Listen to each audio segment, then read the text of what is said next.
Get off that exhausting hamster wheel and into balanced living with Dr. Marissa. Promise you joy in the mystery. Dr. Marissa, also known as the Asian Oprah. Her mission, to be a beneficial presence on the planet. Her purpose, to be your personal advocate to live, laugh, love, learn. Her life motto, don't die wondering. Take back your life with Dr. Marissa Pay.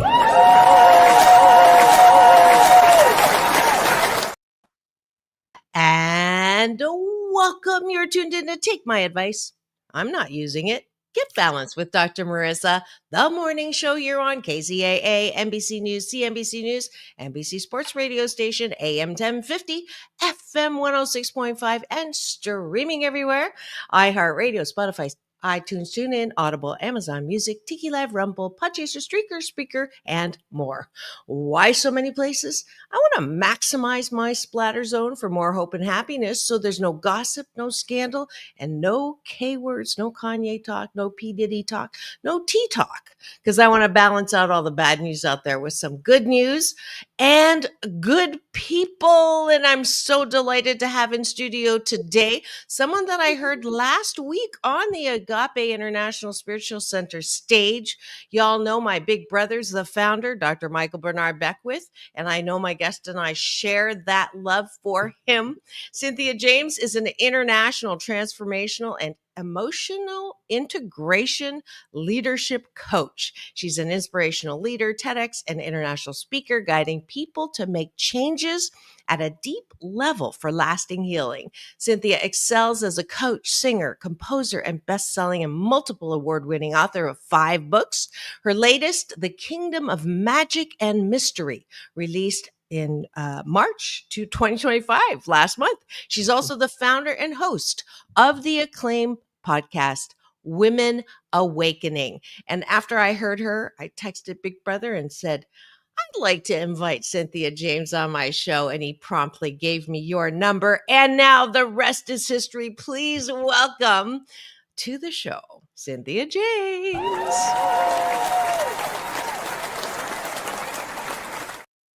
I am so happy to be with you. I'm thrilled. I know, this is so cool. Like it's one of those, I don't know you, but I do know you.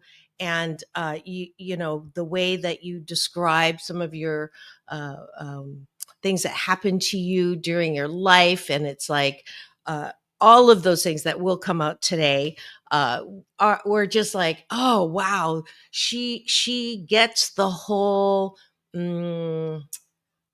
I can do that. Now, what was it you wanted? That was one of the things. And what do you mean I can't do that? That and certainly the multi-hyphenate in all of your things. And I'm on a one-woman mission to get rid of that stupid saying, Jack of all trades, master of none, because life is way too short to do one thing. So now you know why I invited you. And this is my 675th consecutive week on the air. And yeah, and this is podcast show number 1364. So welcome to the almost 13th year of something that people said would not last a year.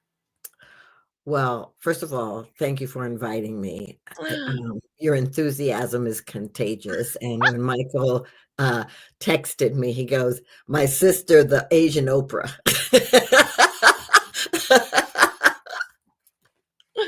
God. It's his fault. He actually introduced me to Oprah when Oprah came to Agape and said, this is the Asian Oprah. And I was like, and she looked at me, looked down, looked back up and said, nice pants. And it was I was like, it took everything for me not to say, do you want them? You know, so that's the story behind that. And yes, Big Brother he's the reason why everything good, he's to blame. I tease him. He's to blame for every good thing that's ever happened to me in the last 16 years. So for that, I am truly grateful. He might stop by. I don't know what his schedule is today, but I did give him the link.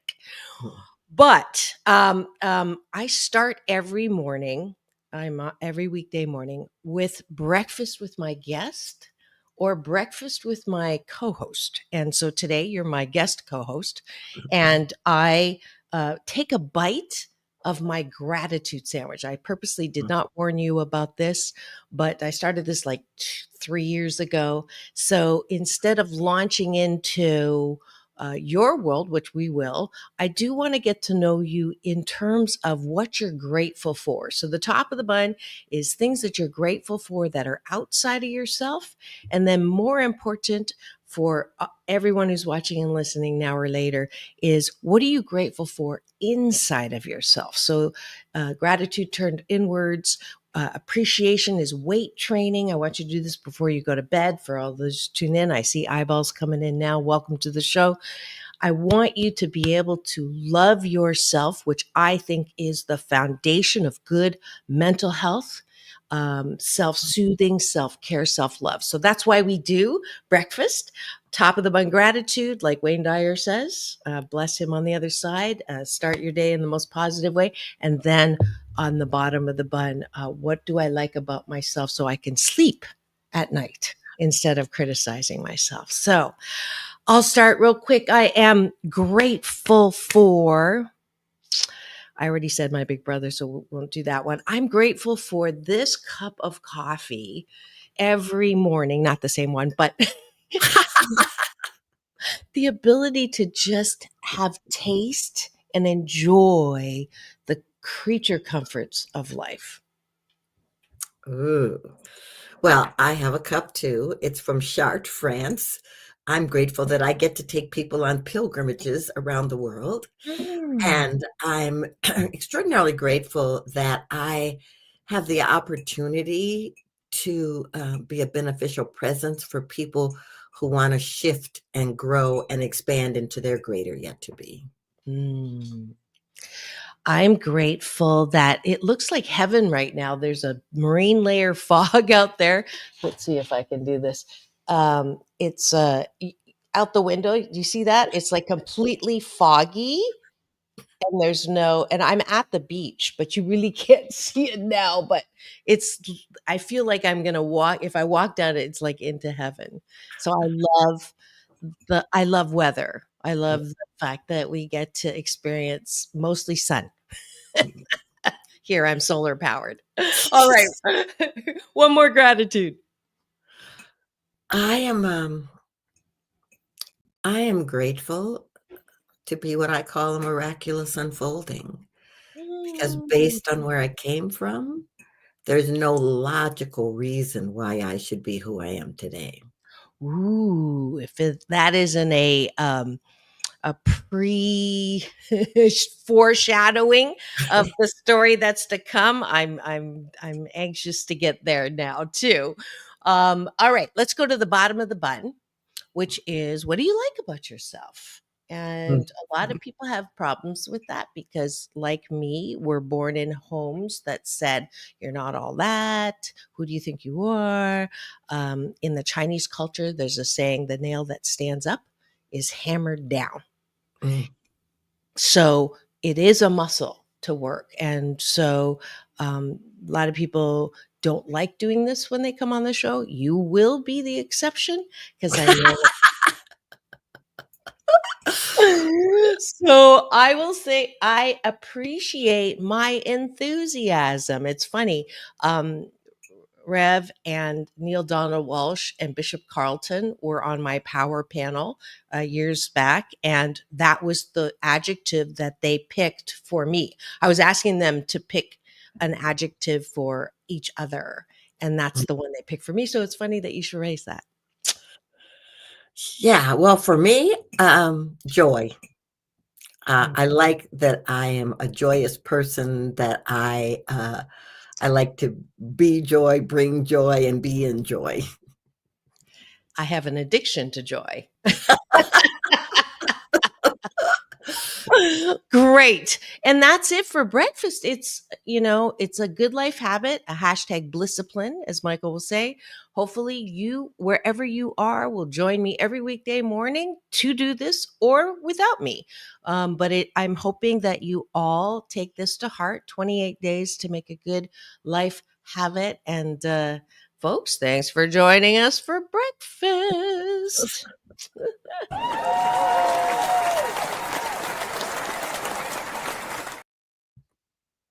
And now for the topic or guest of the day. So the topic is getting to know Cynthia James, but this is my everything is awesome official start.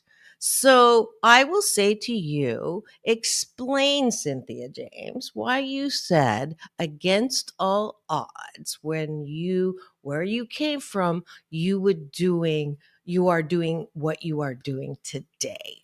So tell me about that. So I grew up on welfare. I my mother was come from 4 generations of women who had been abused and traumatized, and so the norm was unhealthy relationships, and so my biological father was an alcoholic, and my stepfather was a pedophile and a wife beater, and so the first 7 years of my life was a lot of trauma and violence and craziness, and the thing is that there was a part of me that thought that was normal. But there was another part of me that thought, this is not, I got landed in the wrong place. I got, the stork brought me to the wrong area. And so I created, so there's Cynthia, who I am today, and then there's Cindy, the young one. And so Cindy became creative. She would dress up, she would sing, she would dance. She had a big mouth, so she was in trouble a lot. But I believe that alter ego is the thing that kept me sane and not going down the path of drug abuse and all kinds of other stuff that some of the people I grew up with. I just feel like I was guided. My guardian angels were present with me and said, this is not your destiny. This is not who you come here to be. At what age do you think that awareness came in? I think it was gradual, because what I did in school was I put myself out there, even though it was scary and I was shy on some levels. So I got in clubs and cheerleading and debate and all these different kinds of things to put me out there. Because it kept me away from home, which I wasn't so comfortable with. But the other part is that it allowed me to put my toe into the water of possibility. Ooh, maybe I can do something different. Maybe I don't have to follow the line of my lineage. Okay. Where was this? LA? Minnesota. Minneapolis, Minnesota. I'm like picturing, Compton or, somewhere local, but Minneapolis. Okay. So Minneapolis, kind of like where I grew up in Canada, not exactly very colorful, not exactly very diverse. Okay. So I'm guessing, like me, you had challenges, or chiseling, as I call it, at home and at school or whatever. I'm just curious. I had a conscious moment in high school, I think the first year, where I said, okay, I'm not really attractive and I'm not thin. So I'm going to have to be really nice and, actively become a person to uh, draw people to you, or entertain people doing something so that I can be accepted. Now, I don't know if that's what you went through. I'm just curious if that was a similar thought. Well, Minneapolis was a very weird place. And I'll tell you why. Because yes, there was a lot of the Caucasian community, but there was also African Americans, there was also Asians, and there was also Jewish. And it was fascinating because of some of the stuff was going on, people kind of intermingled. I mean, there was still the segregated aspects of it. Mhm. But when we were in school and we were doing things, those interminglings came in because of talent shows or different kinds of things like that. For me, it was the more popular I can become, the more visible I can become, even though it scares me to be visible, then the better chance I've got of getting out. So that was the conscious, you know, motivation in the background. So get out of home, get out of Minneapolis. Um, any kind of religious upbringing, or that did that? Uh-oh. Yeah. So African Methodist Episcopal, right? Okay. And so we just were confused. We didn't know, we were Episcopal on one hand, which is sort of conservative, and African Methodist, had kind of a Baptist feel, it was all in there together. And my family, we went to church and we did all that, but I also come from a line of prophetic dreamers. The women in my family are prophetic dreamers. So they had that kind of mystical thing, but then it would bump up against what the church was saying was or wasn't appropriate. And so it felt confusing to me because I'm like, well, who are we? What are we? And by the way, how come you're good on Sunday and so crazy during the rest of the week? Mhm, mhm, mhm. Okay, that makes sense. I grew up evangelical Southern Baptist, which I say is a precursor to atheism. Mm. But I love being spiritual, though. I'm sure you've heard this expression that religion is for people who want to avoid going to hell, and spirituality is for those of us who've already been there. Yes. Amen. Isn't that I love that. But anyways, okay, so you're on stage, as uncomfortable as it is. I totally relate to that. Chinese, being on stage singing or doing whatever, speaking is like stripping. Like, you just don't do that. Right. So I did it anyways and got in trouble. And then got the trouble beaten out of me. So that was my cycle, just to as we get to know each other here. So okay, so then I know that you at one point went to become a flight attendant. That piqued my interest when you were speaking. I don't want to move too far ahead, but keep No, it's going with the okay story. Keep going with the because, story.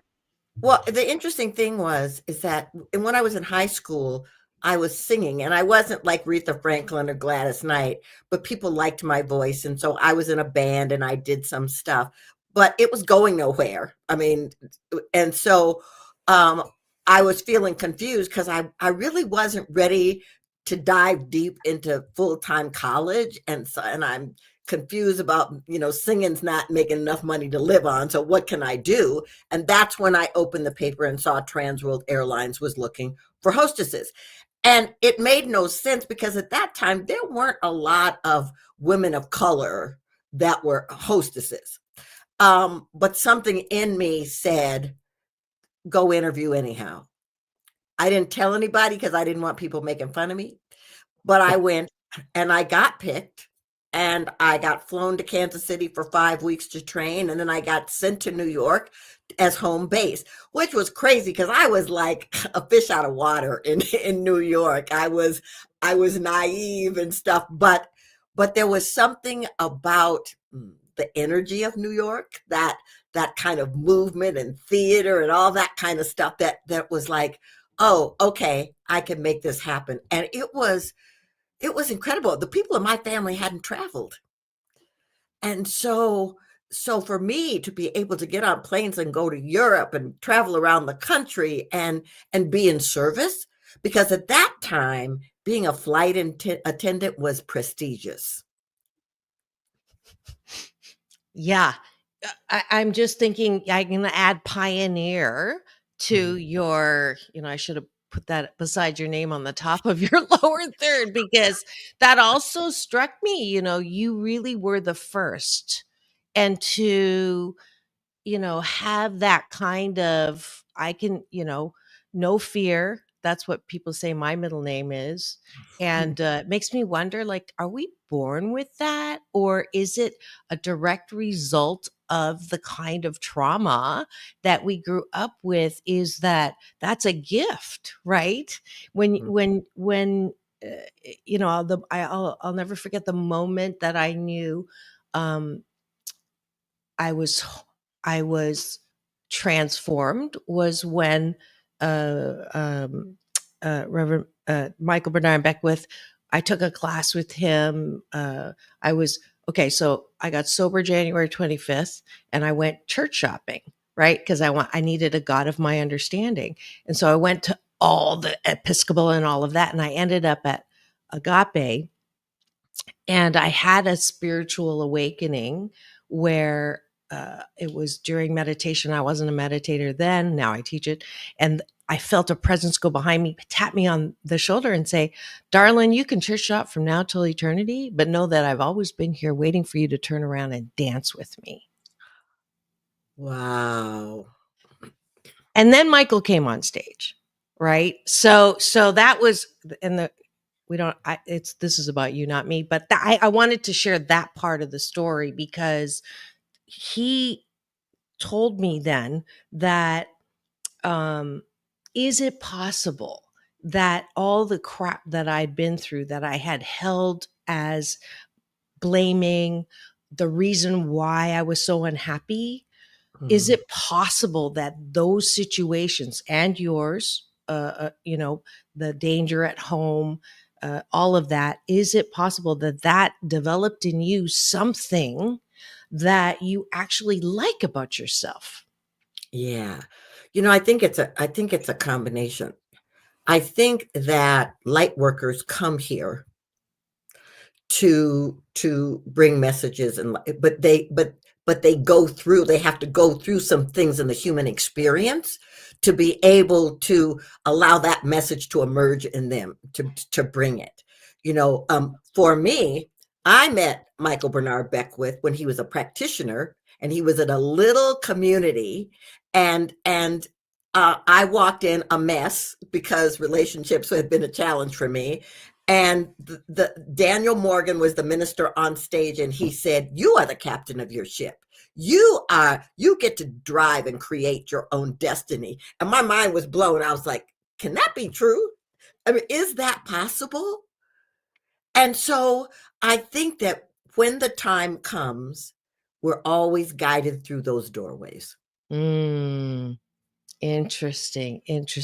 So you knew him when he wasn't Michael. We live down the street from each other. Okay, this is a funny story. Okay. I was an actress, and I was prepared. I got a role as a basketball player, but I didn't know how to play basketball. And so I've got this basketball, and it's in the back of my car, and I would go to the park and I'd practice shooting and doing all this stuff. And here comes this guy walking down the street, and he says, "Hey," and I said, "Hey," and my trunk was open, and he said, "You got a basketball in the back of your car?" And I was like, "Yeah, who are you?" And he said, "I'm Michael. I live down the street." And that's where it started. Right. And I was clueless. I love it. Did he help you learn how to play basketball? No, he didn't.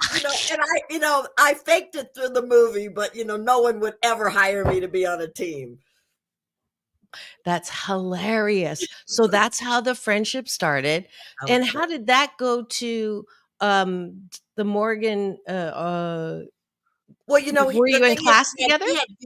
he had been there when I came there, and he was teaching, but I didn't know he lived down the street. And I also didn't know that he was beginning to host meditations in his living room and Saturday events called silent sadhanas, where people would gather and meditate and pray. I didn't know any of that.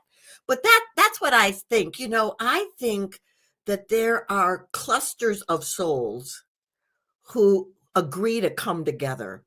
And they come together at different times. But it's always when it's supposed to happen, because during that time I walked into guidance, there were several of us coming from different backgrounds from all over who kind of showed up in that place at the same time. And we became the people meditating in Michael's living room. So you're one of the original 12? No. Oh, I mean, I think I was traveling or something when that was happening, because he was in ministerial school at that time. Okay. And there was a little bit of me that was resisting. I just will say that. Okay. All right. But I was one of the people that went when they first opened for their services and stuff from the very beginning, and us being in a hotel and all that other stuff. Right. I didn't come until it was in Culver City. So, right. But yeah, I'm sure we were there at the same time. I'm sure we were. Because I was there in Culver City. Yeah. And it's interesting because it was so big. I mean, there were so many people that I don't know why we haven't met, but everything happens for a reason and at the right time. So it's delightful that I get to have you here to myself and not with a whole bunch of people around on this show. If you've just tuned in and wondering what's going on in the studio, I do have a very special guest today. Her name is Cynthia James. We're having a quick break for news, weather, and traffic, but don't go away. When we come back, I want to know some more. She also has an event that's coming up. She does many, many different events. And she said something about her reaction when she asked people and invited people that really resonated with me. So there's your teaser for why to come back here on Take My Advice. I'm Not Using It. Get Balanced with Dr. Marissa. The morning show will be back in 2 and 2. Don't go away. Chuck Woolery used to say, we'll be back in 2 and 2 minutes, but we're going to be back in peace in and peace out. Don't go away.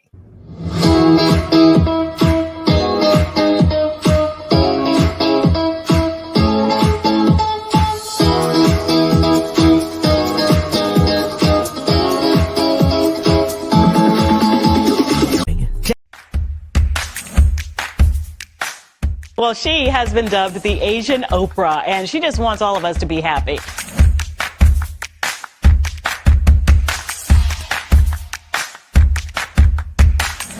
Dr. Marissa, aka the Asian Oprah, says the most important thing you can choose is choosing to be happy. You are tuned into my weekly talk radio TV show called Take My Advice. I'm Not Using It. Get Balanced with Dr. Marissa.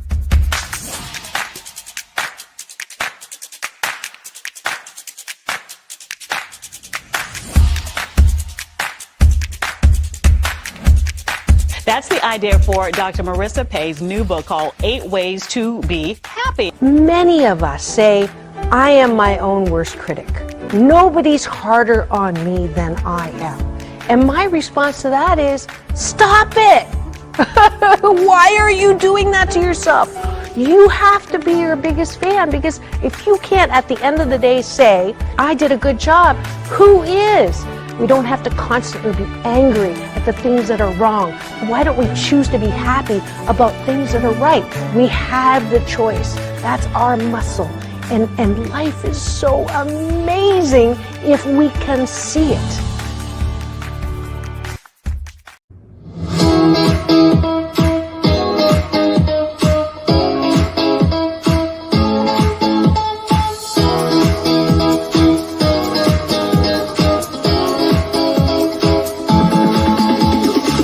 Take back your life with Dr. Marissa Pay. And welcome back. You're tuned in to Take My Advice. I'm Not Using It. Get Balanced with Dr. Marissa, the morning show here on KCAA, the station that leaves no listener behind. NBC News Radio, home to the Asian Oprah, number one talk in the IE. Thank you very much. AM 1050, FM 106.5, and streaming everywhere. iHeartRadio, Spotify, and of course, the Show Central, called my YouTube TV channel, where you can free subscribe. Give me the finger. Not that one, but this one. And That way you'll get an alert every weekday morning. Thanks to COVID, I went from once a week to every weekday morning.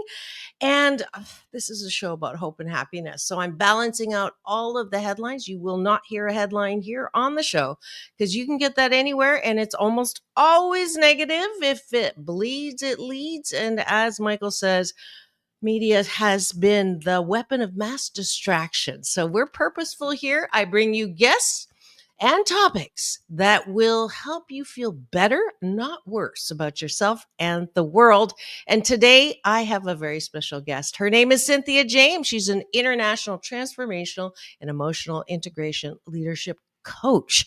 She's a speaker everywhere. She has books and sings and composes, a multi-hyphenate sister, as well as just an appreciator of my big brother, Dr. Michael Bernard Beckwith. I saw her on stage speaking a few Sundays ago, and I said, I got to get to know this woman a little bit better. And that's why she is here on the show to help us understand ourselves maybe a little better. Welcome back to the show, Cynthia James.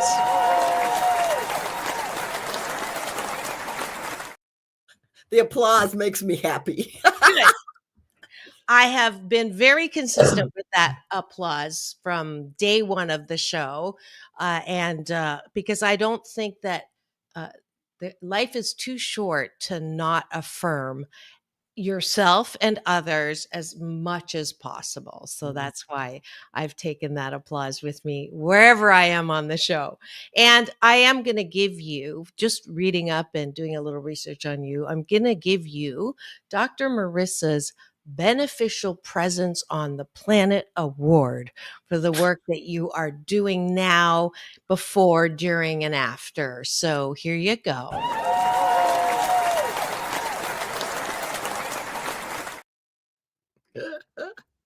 Thank you very much. I don't give that to every guest either. So I thank you for receiving that. So let's go back to, okay. So flight attendant, New York. I got to live there for a California minute. I lived in New York, loved it. And so now you are,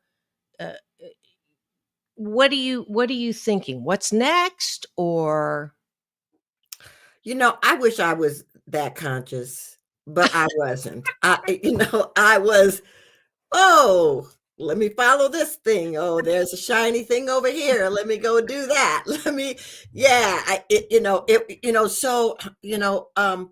I went to Vegas and I studied with a man who had been in the Hollywood studio system, he and his wife. So acting, singing, dancing, all that kind of stuff, and moving to LA. And because there was this call to be an actress, and the thing is that I believe that artists are really deep way showers, because in order to be a really good artist, you have to be open, you have to be vulnerable, and so if you're a really good actor and you take on characters, you have to become those people and you have to open. So I'm taking classes and I'm doing all this stuff and auditioning, and it was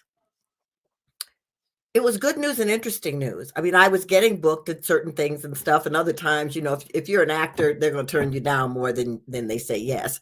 But it was an opportunity for me to start exploring my inner world. Because if you're going to create a character, they have an inner world. You got to research them. You got to understand who they are and what they do. But then if you can't open yourself. So I went to therapy. I started doing all of this stuff to find me, all in the hopes of becoming famous. But, but it was really, it was the universe saying, okay, honey, we're going to let you think it's about acting, but it's not.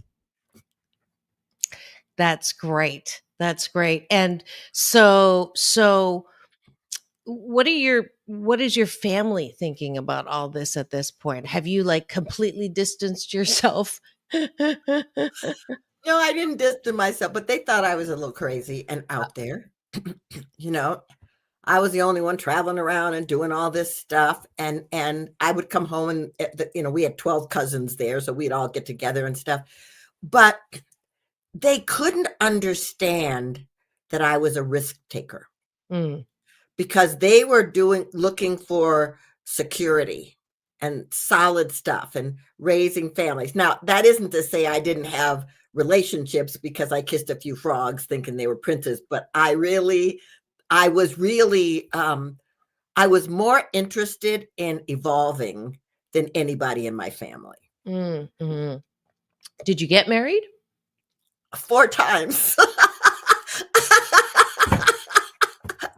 I did say you were a pioneer. Yeah, my last one stuck. Michael married me and Carl. But I was married to a singer. I was married to an actor. I was married to a famous actor. And, they say that the universe talks to you through experience.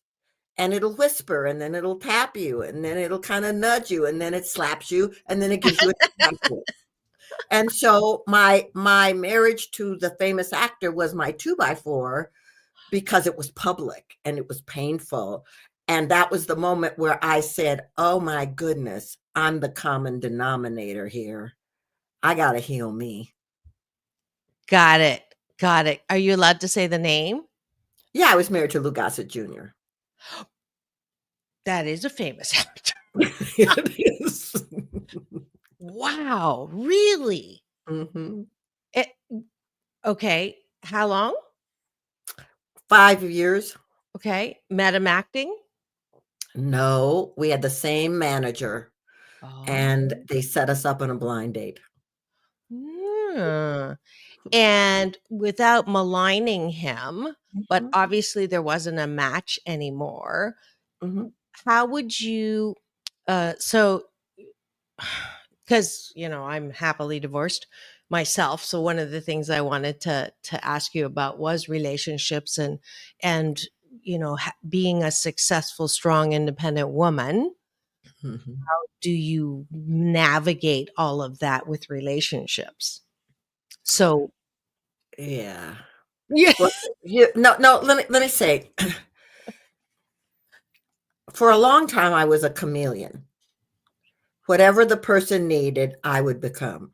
But then the real me would start to emerge and it would create chaos, right?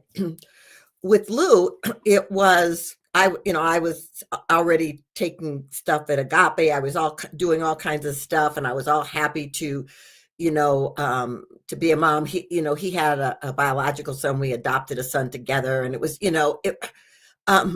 it was a beautiful life, except he had some addiction issues, which I'm not saying anything people don't know. And so that interfered with us being able to take the deeper dive into loving, because he did have a spiritual background. I mean, he talked about it a lot, but he just couldn't move away from the addictive behavior. So what happened for me then is I started realizing that I had to be me in every relationship, because I was close with him, but he was the star and I was the wife. And even though I was an actress, you kind of stand back and let them do whatever they do, right? But I said, oh no, I'm on hiatus. I'm on hiatus from dating, taking care of my kids, and I need to find out who I am. And so when I met my now husband, we've been together 30 years. My first comments to him were, okay, what you see is what you get. And so if you are not interested I'm not interested in getting married again, but what I am interested in is conscious relationship and conscious loving. So if you're not, then this is a waste of time. And he said it was a little interesting to be that direct with him at the beginning, but our relationship has been that we've communicated from the very beginning. 30 years later. I can't see myself. Yeah, that's great. That's great. Is it true that strong, independent, successful women have to not be themselves as you were saying, chameleon, or marry or choose to be with a man who is not interested in being all that and is Yeah, well, yeah. I think that's the cultural lie. I Okay. mean, here's what I think. Why would God put us on the planet and say, be less than I put you here to be? Whether you're male or female, whether you're LGBTQ, whatever. Why would I put you on this planet and ask you to be less? But people's insecurities and not enoughness and feeling that they have to fit into a little box, a little container, is what have people give their power away, give their lives away, go against their intuitive knowing. And I'm like, I mean, I work with a lot of women and stuff, and I say, listen, wait, do not settle for anything or anyone that does not want you to be your most powerful self. Because when two powerful entities come together, it creates a higher frequency. Yeah, I needed to hear that because I've been dating for a year. I didn't date for 7 years, 6 months, 5 weeks, and 4 days, but who's counting? And then, I started dating and I just cannot seem to find the fit, and I've had dating coaches, big dating, Dr. John Gray, Men Are From Mars, Women Are From Venus, Dr. Pat Allen, and they're all like, you just cannot be fully yourself, at least for the first 3 months, so that you're not, overwhelming or whatever. And it's just like, I can't do that. I can't even do that for one day, let alone 3 months. No, because here's the thing. Then the person gets attached to the illusion. Yeah. And then when the real Marissa comes out, they're like, well, wait a minute. Wait. That's not what I signed up for. That sounds like You're a conscious woman. You're doing conscious work. Mm-hmm. What I told, I wrote down in my journal that I want someone to come in who's single, available, ready for this relationship, and a conscious seeker. And let me tell you, I mean, people try to take me out and date me, and I'm like, oh no. No. And I coach women who say, well, he's not exactly on the same spiritual plane that I'm on, but but he's got all these good qualities. I say, yeah, but you're not speaking the same language. Yeah. No, I hear it. Listen, let me just say this to you. Whoever it is looking for you too. Thank you. That's great. That's great. I love that. Thank you. I accept, I receive. And now I don't want to leave without showing people how they can get together with you, how they can find you. I'm going to go right to your website, and I know that you have at least one event coming up. That you are featuring my big brother, and that's a free event. Where is that on your website so I can find that? It should be up there in the thing, the scroll, but it's called the Vibrant Living Summit, and it's 22 of my really good friends who are experts. They're scientists, they're teachers, they're healers, they're Broadway TV stars, they're all these different people who are transformative agents on the planet. And we've all come together to help people master their frequency during these times, these challenging times. And so I'm really excited about it because they're all 45-minute interviews. And then every guest is giving a spectacular gift. So if you want to look, you just go vibrantlivingsummit2025.com, and there we are. Vibrant. One more time. Vibrant Living Summit. Okay. 2025.com. Okay. Living Summit. I think this is it. Is this the one? Yes, I believe this is it. Is this it? I don't see it, but I don't see what you're seeing, but okay. Let me just oh, I'm so sorry. This did not go. Oh, okay. StreamYard is giving me just so much opportunity. Technology is our friend. Yeah, it's the best of times and the worst of times. Is that it? Did it come up No, now? It still no, didn't come up? That is not it. Okay. no. Let's go. It's Vibrant Living Summit 2025. Okay. There. Wait, no, that's my your, website. yeah, That's my website. Vibrant Living Living Summit 2025. 2025.com. Oops. Yes. There we go. And here we go. Yay! Yay! And I got to interview Jack as well. And then, of course, Big Brother's down there and Greg Braden and more. So this is going to be in 27 days. Yeah, on So- May 6th through the 8th. All right. And you can register. It is a free event. How long is it? It's 3 days, 6th, 7th, and 8th. And it's free. You can listen, and you can listen for a week after the summit, or you can, you can own the library if that's what you want. But you're still going to hear, no matter what, you get to hear the speakers and have the gifts. Fantastic. Is it live or virtual? It's virtual because I had to interview all these busy people. I hear you. So here's some of the other people. Great. See if I know anybody else. Sue Mortar, I know. Natalie's also been on my show. Great. So this is a great event for anyone who is looking for vibrant living. That's right. And that sounds great. So great. And May 6th through the 8th. 6th through the 8th. Fantastic. And I think I am in Florida, but you can do it from anywhere. You can do it from anywhere because some of the people live in Europe that I interviewed. Lynn McTaggart lives in the UK. So there's going to be people from all over the world who are going to be listening at different times. Great. So there's a fun thing for you get to do. You can always work with Cynthia as well. You do coaching. You said you speak with, you work with strong, independent women. And leaders, I do.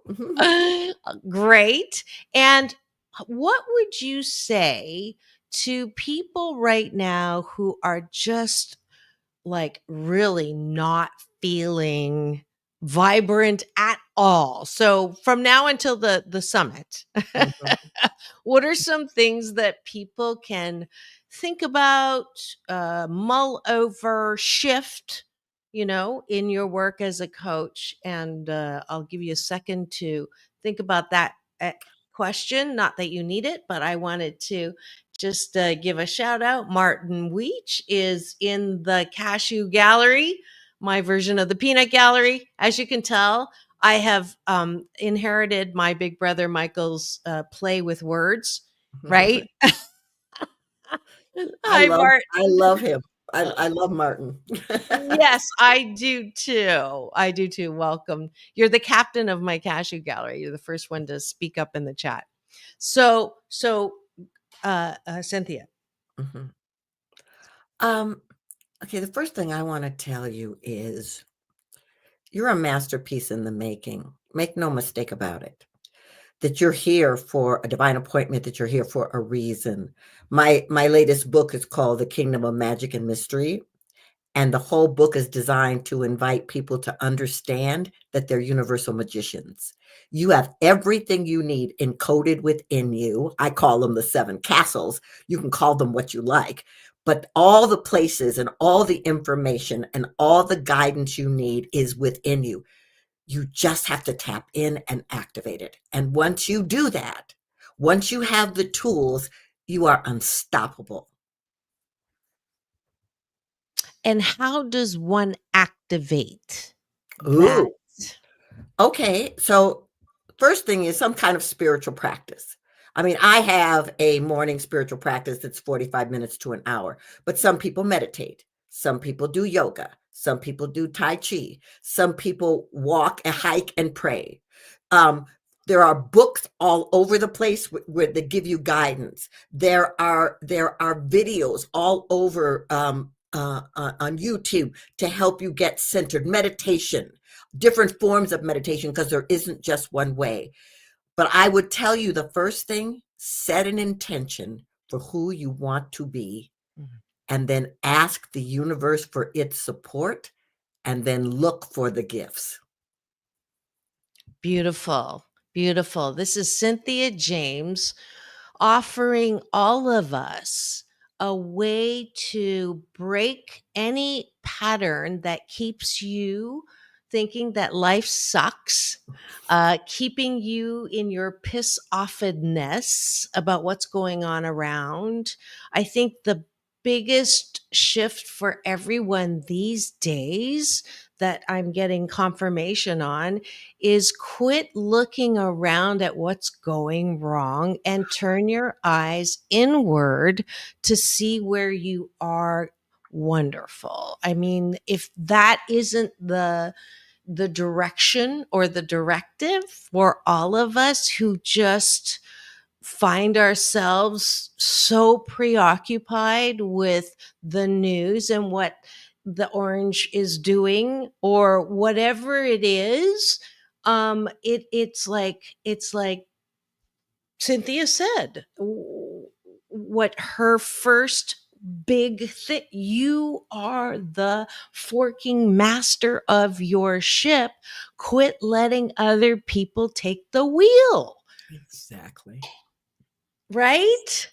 Exactly. All that stuff out there is a distraction. It is, but it's amazing how people are just wrapped so tightly in our, people who are spiritual, who want a spiritual life, spend how many hours talking about what the latest craziness is going on? I don't understand that. It has really made me also step a little back from all the places in which you think you are supposed to find direction. If you're not finding direction there, look somewhere else. Exactly. And here's the thing. Fear is a very powerful weapon. And if someone can make you afraid enough, they can manipulate you. And so if you can get to the place where you can see what's happening and understand it's just energy and information and experience and appearance, then you get to say, what do I want? Where do I want to be? Where do I want to put my attention? And bring people to me that feel the same. Let's talk about that little attraction factor for the final portion of the show. So I feel people when I first meet people or I'm introduced to them or whatever it is, and I either get a really good feeling, usually, and then there are some people where they don't even have to say anything, right? I just get this uneasy feeling that makes me kind of, I don't necessarily want to connect with them. I kind of avoid them if possible. And or another category of people who I don't have that feeling, and then I have an interaction and it's not a good interaction, and then I'm like, God love you from afar. I mean, I'll love you God loves you, but I'm going to love you from afar. Is that me speaking from an insecure place or a fear-based place, or is it a place of knowing? Because I struggle with that. Michael is like, you can't hold people in a place of not like, right? And he loves, and Lord knows I say, God, I can't do this right now. Let me love like, or let Michael love them or love through me, because I just can't do it. So how do you deal with that? I don't think it's insecurity. First of all, there are a lot of people, and I'm assuming you're one on the planet, who are really highly sensitive people. And so we feel things. But what you are just describing is frequency. If your frequency is not in alignment with someone else, you instantly know it. Or if someone's frequency is wanting to pull your energy down, you instantly know it. And here's the thing. Yes, you can be a loving, compassionate space, but you have to know what are your boundaries for your frequency and your energy. And that's one of the reasons I wanted to do this summit, because people don't know how to manage their frequency and they don't know how to hold it sacred. And I want them to have those tools, because there's a lot of people and energy and organizations and politics and religions out there trying to pull you off your center, and you do not have to allow it. Okay. And is there a response to people who come at you that is not, if I look like you, I'd be miserable too? Let me tell you something. I want to go back to your applause. People love to be praised and appreciated. And so you can decide who you want to be in your arena or not. But if you're in an arena where it is interesting, what I try to do is to lead with compliments and care and kindness. And if the person cannot receive it and wants to give me something else, then I very lovingly excuse myself from the space, because I don't have to put them down. I don't have to point the finger. I don't have to blame them, but I do get to take care of me. Okay. That's perfect. That clicked just now. Thank you. Shit. That's Mandarin for thank you. And I know you thought I was Swedish, but actually I'm Chinese. Martin is going to give his final word. Thank you. I listen to the recording of Ernie all the time. Double blessing your voice and consciousness to those words. Bam. Oh, thank you, Martin. Yeah, recording, narrating the Science of Mind magazine, book was a gift for me. Thank you. And I love you, and thank you for all the birthday wishes. When's your birthday? No, it's not till September, but he remembers every year. Oh, that's so sweet. That's so sweet. Final word from Cynthia James here on Take My Advice. I'm Not Using It. Get Balanced with Dr. Marissa. Oh, you are loved. You are important. You are essential to this planet. You matter. I'm going to receive that personally. I hope you've enjoyed this wonderful pioneer, multi-hyphenate, global thought leader on my show today, Cynthia James. I do this at the end of every show. If you could join me with your fingers, it's all about balance, peace in, peace out, world peace through inner peace. Thank you, Cynthia James. Double, triple blessings to you. I hope we get a chance to work together at some point. And yeah, thanks so much.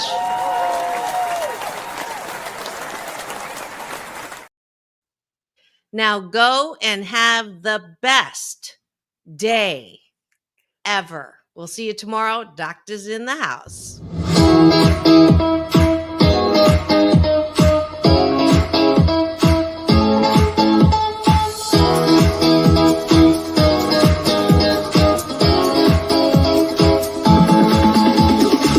Take back your life.